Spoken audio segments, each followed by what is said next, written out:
شروع اللہ کا نام لے کر جو بڑا مہربان نہایت رحم والا ہے۔ طٰہٰ، اے نبی صلی اللہ علیہ وآلہ وسلم، ہم نے تم پر قرآن اس لیے نازل نہیں کیا کہ تم مشقت میں پڑ جاؤ، مگر ہر اس شخص کی نصیحت کے لیے نازل کیا ہے جو خوف رکھتا ہے۔ یہ اس ذات کا اتارا ہوا ہے جس نے زمین اور اونچے اونچے آسمان بنائے، یعنی رحمان، جو عرش پر جلوہ افروز ہوا۔ جو کچھ آسمانوں میں ہے اور جو کچھ زمین میں ہے اور جو کچھ ان دونوں کے بیچ میں ہے اور جو کچھ مٹی کے نیچے ہے، سب اسی کا ہے۔ اور اگر تم پکار کر بات کہو تو کیا ہے، وہ تو آہستہ کہی ہوئی اور نہایت پوشیدہ بات تک کو جانتا ہے۔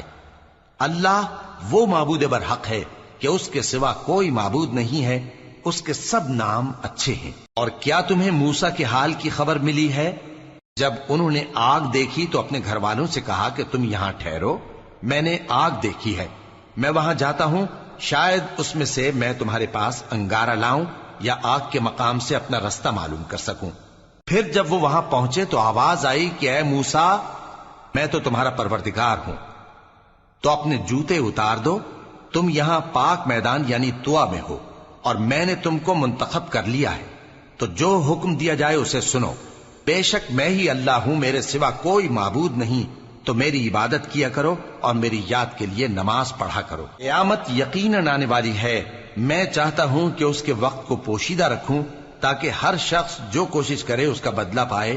تو جو شخص اس پر ایمان نہیں رکھتا اور اپنی خواہش کے پیچھے چلتا ہے، کہیں تم کو اس کے یقین سے روک نہ دے، تو اس صورت میں تم ہلاک ہو جاؤ۔ اور اے موسیٰ، یہ تمہارے داہنے ہاتھ میں کیا ہے؟ انہوں نے کہا، یہ میری لاٹھی ہے، اس پر میں ٹیک لگاتا ہوں اور اس سے اپنی بکریوں کے لیے پتے جھاڑتا ہوں، اور اس میں میرے اور بھی کئی فائدے ہیں۔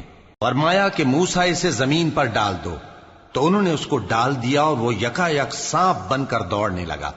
فرمایا کہ اسے پکڑ لو اور ڈرنا مت، ہم اس کو ابھی اس کی پہلی حالت پر لوٹا دیں گے، اور اپنا ہاتھ اپنی بغل میں دبا لو کہ وہ کسی عیب و بیماری کے بغیر سفید چمکتا دمکتا نکلے گا۔ یہ دوسری نشانی ہے تاکہ ہم تمہیں اپنے بڑے بڑے نشانات دکھائیں۔ تم فرعون کے پاس جاؤ کہ وہ سرکش ہو رہا ہے۔